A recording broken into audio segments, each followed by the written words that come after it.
Ang Mugshot Sports Bar and Restaurant ay matatagpuan sa Kalasyaw, Pangasinan, di kalayuan sa Karanglaan, Dagupan City na nagbukas lang noong Nobyembre noong nakaraang taon. Ngunit sa kasalukuyan ay tumatabo na ng mga customers at parokyano.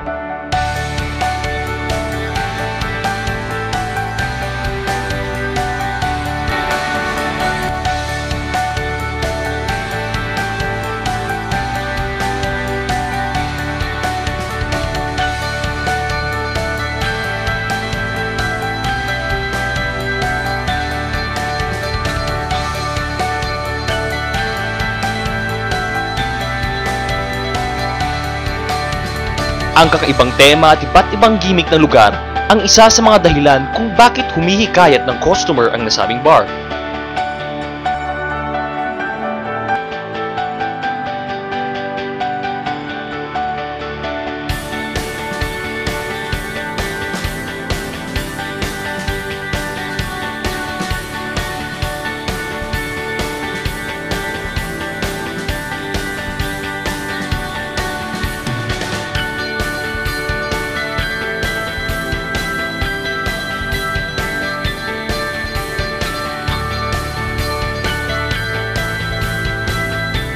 Idagdag pa na bukod sa fine dining na inaalok sa nasabing bar, ay nag-offer din sila ng mga inumin at mga laro sports gaya ng billiards, dart at iba pa na pwedeng magsilbing exercise pagkatapos ng mahabang linggong pagod sa trabaho o eskwela.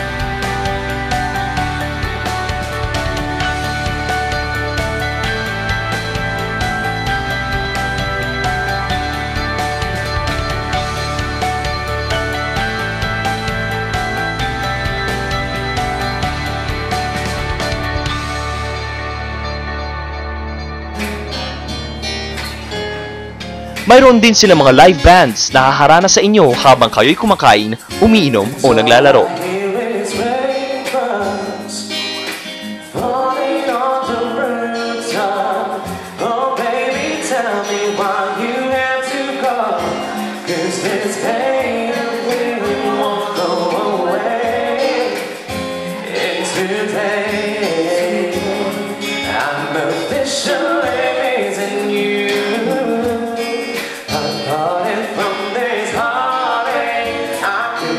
Isa nga sa pinagmamalaking produkto ng Mugshots na dito lang matitikman ay ang kanilang Mugshot Scar Bomb at ituturo sa atin yan ni Kuya kung paano gawin ang masarap na inumin ito. Okay, so eto nga yung bagong timpla ni Kuya. Kuya, magandang gabi. Anong name mo? Jomar Abalman. Jomar. Okay, si Kuya Jomar. Ito yung tinimpla ni Kuya Jomar. Ayan. So Kuya Jomar, ano yung tawag ulit dito sa tinimpla mo? Natawag ko siyang Mugshot Scar Bomb. Ano yung makikita natin dito sa inumin na to, Kuya? Actually, choices siya ng kahit anong beer. Kahit anong beer. And then nilagyan ko siya ng tequila, Blue Curacao, and then 151 Bacardi. Yeah.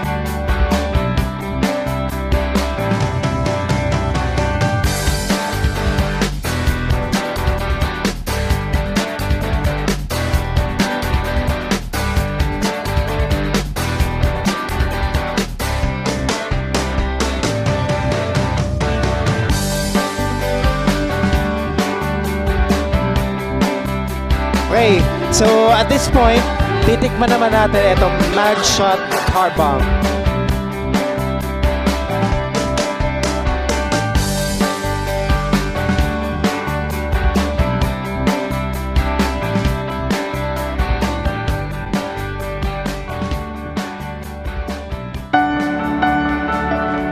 At dahil nga bawal ang manigarilyo sa loob ng bar ay naglagay sila ng smoking area kung saan matatagpuan din ang kanilang billiard tables at darts.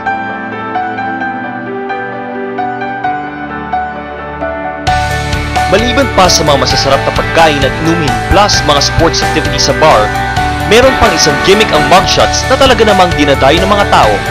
Ito nga ay ang kanilang beer pong na kauna-unahan dito sa Pangasinan.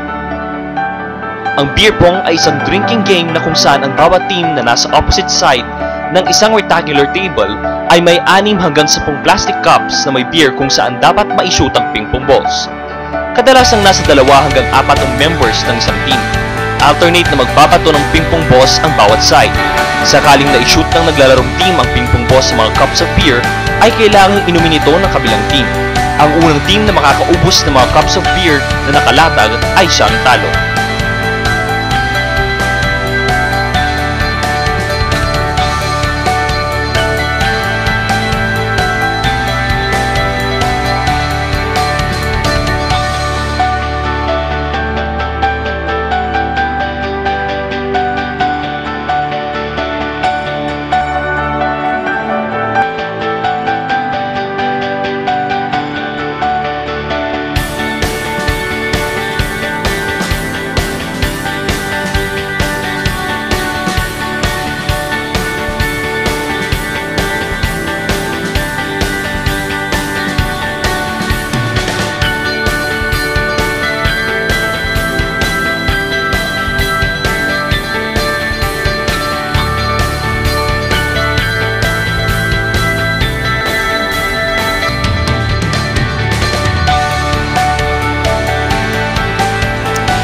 Okay, good evening. I'm here right now at Mugshots Sports Bar here in Calasiao. At kasama ko nga ngayon ang manager, ang operations manager ng Mugshots Sports Bar, si Miss Ren Kizon, daughter of the owner, Miss Rose Kizon. Okay, good evening, ma'am. Ayan, batiin mo naman ang viewers natin, ma'am. Good evening. Napansin namin pagpasok namin dito, iba yung interior design niya from other bars dito sa Pangasinan. So how did you come up with this concept?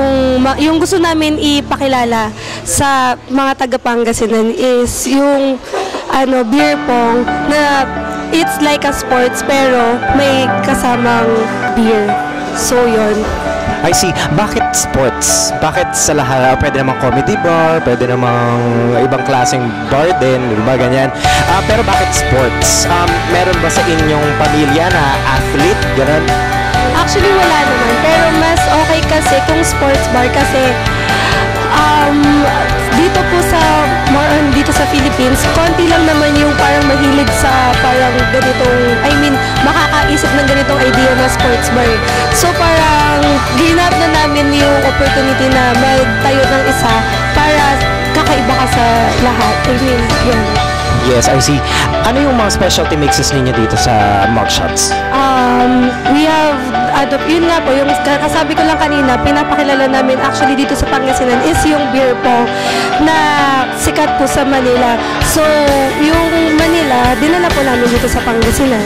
And then, yung mga mixes naman na meron kami na cocktails, we have yung Tequila Sunrise na popular din, tapos Jaeger Float, tapos we have Cosmopolitan, Weng Weng, and everything po. So, Ren, please invite our viewers to come over at Mugshots Sports Bar para masaksihan naman nila ang excitement at ma-experience din nila ang fun dito sa Mugshots. To all the viewers, please come and enjoy here at Mugshots Sports Bar. We're open from 11 a.m. up to midnight po. Thank you. A true classy but affordable place near the metro. That's all I can say after experiencing the fun and enjoyment in the first sports bar and restaurant in Pangasinan. So if you want to taste their mouth-watering offers, fun and exciting recreations, come and visit this barkada-friendly sports bar and resto. Raise your glass for Mugshots!